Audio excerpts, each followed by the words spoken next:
Rebecca Coriam was living her dream. 24 years old, working for Disney, traveling the world. She'd landed a job as a youth counselor on the Disney Wonder cruise ship, and by all accounts, she was good at it. Kids loved her.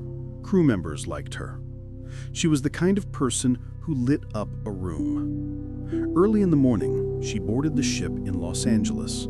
The Wonder was heading down the Mexican coast, bound for Puerto Vallarta and Cabo San Lucas. Rebecca sent her parents a quick Facebook message before departure, told them she'd call them the next day. She always called.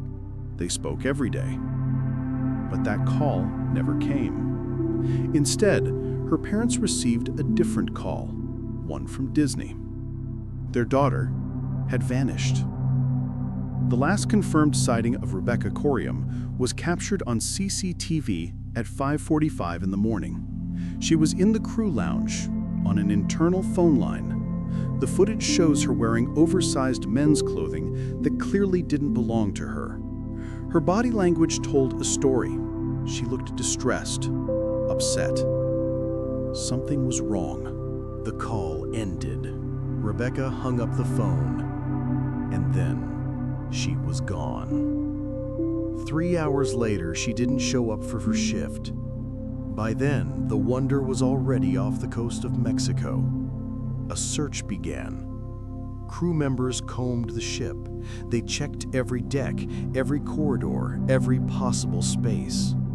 Nothing. Rebecca Coriam had simply disappeared. Disney's official explanation came quickly. They said Rebecca had been swept overboard by a rogue wave while near the crew pool on Deck 5. A tragic accident. Case closed. But there were problems with that story. Big ones. The crew pool was surrounded by walls over 6 feet high.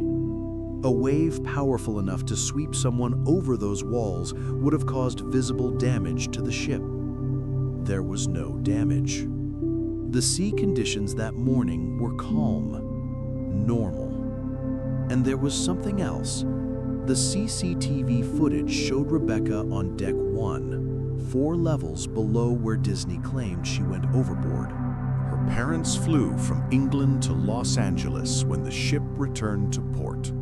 They were met by a Disney car with blacked-out windows. When they boarded the Wonder, all the passengers had already been removed. They were shown Deck 5 and the crew pool area. They were shown Rebecca's cabin.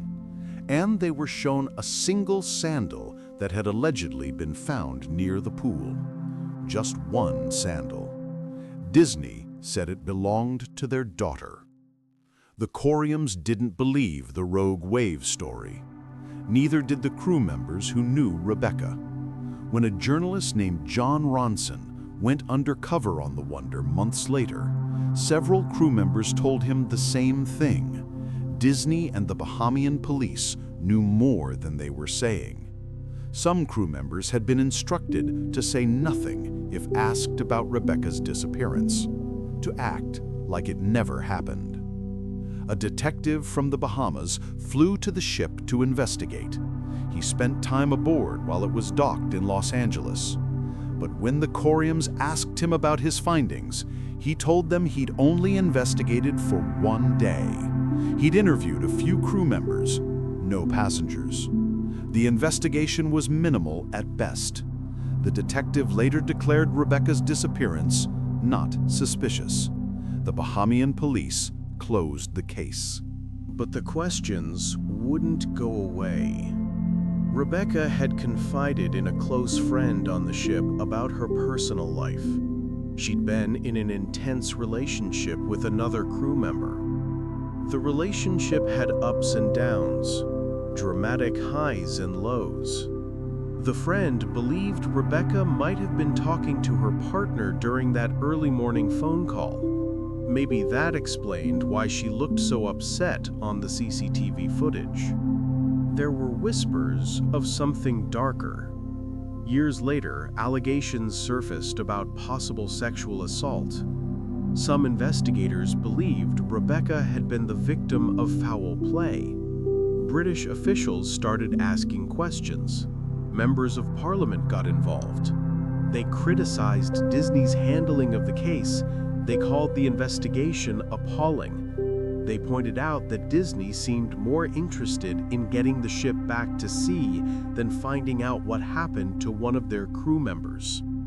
Rebecca's credit card was reportedly used 2 months after her disappearance. Where, by whom, no one knows. Disney never released the full CCTV footage from that morning. The company maintained their rogue wave theory and said the matter was resolved. In the end, Rebecca's family sued Disney. They claimed the company had failed in their duty to protect their daughter.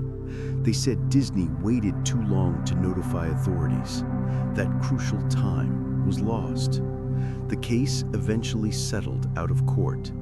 The terms were never disclosed, but part of the settlement apparently included a gag order. Rebecca's parents were no longer allowed to speak publicly about their daughter's disappearance.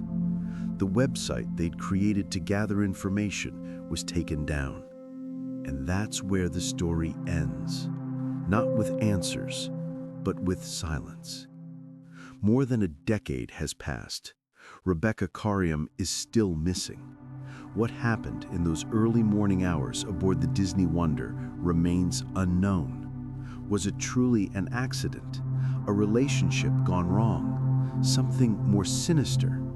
The truth is somewhere.